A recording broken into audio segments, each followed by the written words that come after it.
قصيدة من الشاعر حميد نافع القلادي،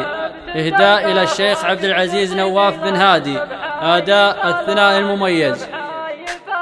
هاضت هجوس الشعر يوم ابتدى القاف، وهاجس قصيدي لا ندب حي فاله، والشعر لا في كل الأحيان ميقاف، بحر عميق ودرته في جزاله، والنعم يا عبد العزيز بن نواف يا صاحبي رعى الوفا والجماله، مواقفك بالطيب بنات وتنشاف، يا حافظ سلوم العرب والزماله، اللي مثل شرواك يسوى لها لاف، بالخير يذكر كل ما جاء بجاله، وابوك شيخ بالكرم ما له اوصاف، والارتكال الحمل لو ثقل شاله، شيخ رقاب المجد في راس مشراف، رام الصعيبه لنناله وطاله، راعى العماير يكرم الضيف الاضاف، وسد لازم كل شخص عناله، عساه بالجنه